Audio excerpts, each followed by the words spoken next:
How's it going? Thralls of Metal here once again with another album review. I am Necrotic Nick. I am Jammin John. Still is. Can't help it, apparently. Can't. And we have a new release to go over with you. Memoriam's new album, Requiem for Mankind. This came out Friday on Nuclear Blast Records, and this is their third album.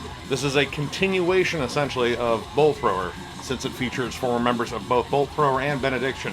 This is also a tribute to Bolt Thrower's lead drummer, Martin Kearns, who passed away in 2015. So this was essentially Carl Willett, the frontman for Memoriam and formerly of Bolt Thrower, his continuation and pretty much tribute to him. So, let's get into it. Right away, it comes in with this just gigantic, blasting, stompy riff, which is pretty much prevalent for the remainder of the album. So Yeah. it was a good way to come in. Not so much in the blast beat realm of death metal, but more of the old school groovy death metal.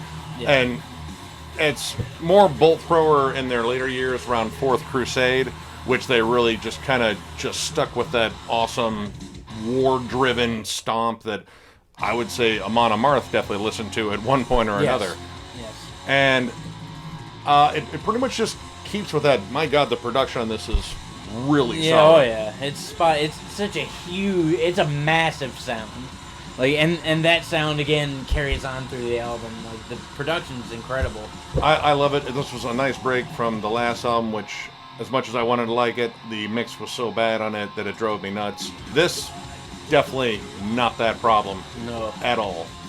Now, right away, I like the opening song, Shell Shock. It comes in swinging and just beats you down with this pummeling rhythm and strong riffing once Kind of again. reminds me of like early Sepultura and Obituary and Jungle Rot. Yeah, Jungle Rot for sure. Jungle Rot, that all meat day. potatoes, like, let's just fuck it. We got this riff, and we don't know what to do with it other than to fuck you up with it. Yep. And they did. But then it kind of loses me on the next track, Undefeated, which I was a little disappointed about. It has a cool riffy moment and a nice groove to it, but it just feels kind of dull, and especially for a song called Undefeated, this one seems like it would have got knocked out in the first round. Yeah, you think it should be like a powerhouse. And I mean, it comes in with the same, I guess, thrash level of riff that the first track does, but there's nothing overly memorable about it. And again, for a track called Undefeated, you'd think it would be the pretty much, balls of the album, and it's not. But then Never the Victim comes in, and once again we're greeted with a much stronger song. Yes. Like, okay, all right, this is really good. Some really cool lead harmonies throughout that I really like. There wasn't a lot of solos per se on this. Except on this song where there was a solo.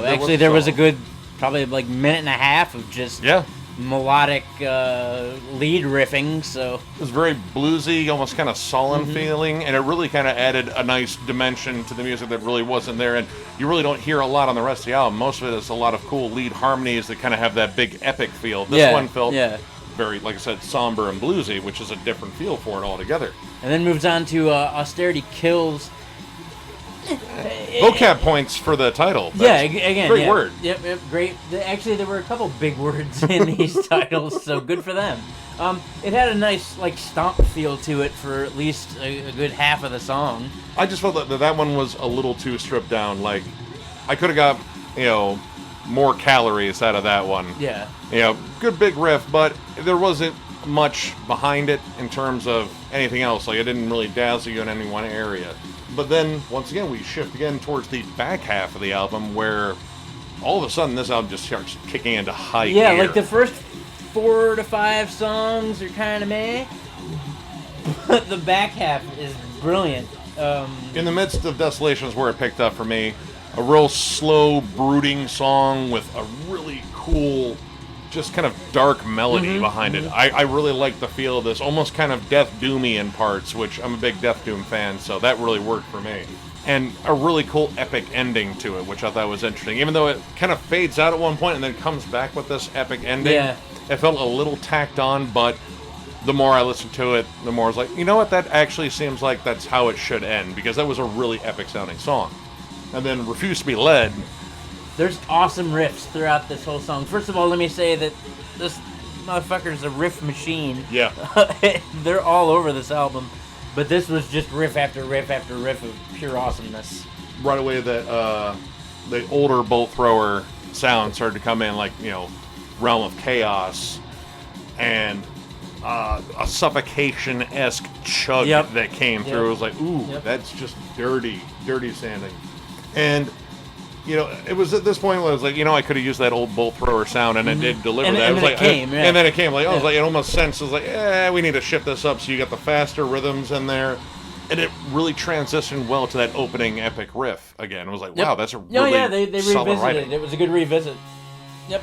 Yeah. Then came my absolute favorite, the song I will jam over and over and over again because of how fucking awesome it was.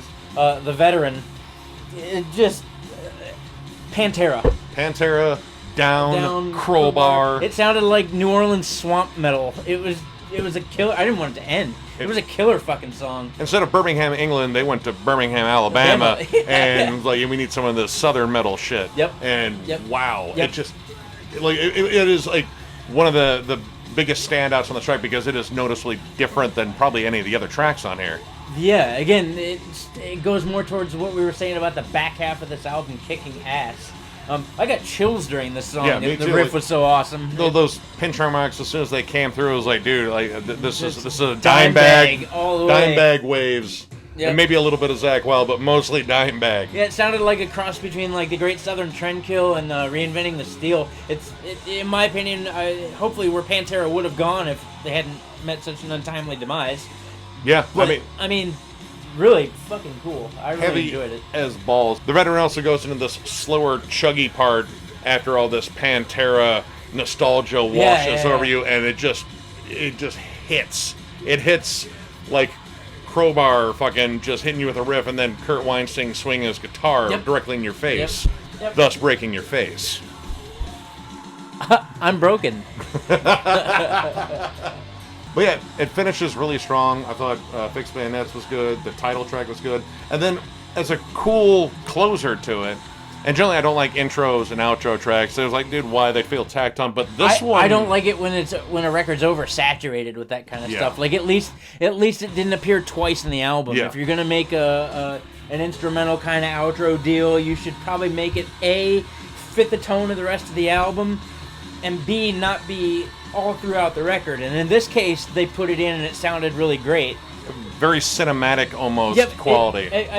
To me, I saw like a Viking like coming home from pillaging all day, and he just sits on the couch and he looks at his family and he says, I pillaged all day.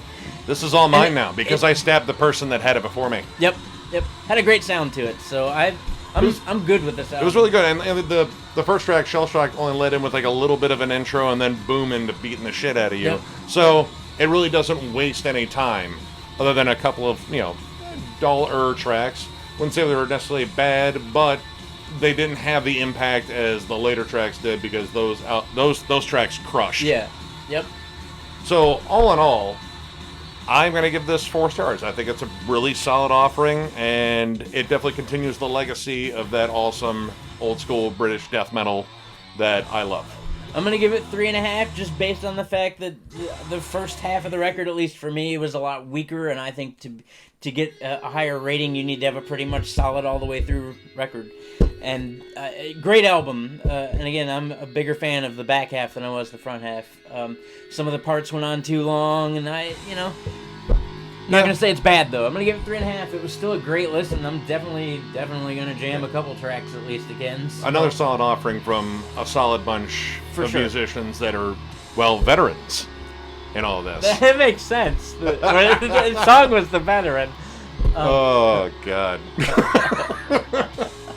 Anyway, if you like the review, give it a thumbs up, and if you're new to the channel, subscribe. We love doing album reviews, and we do all sorts of shit all the time.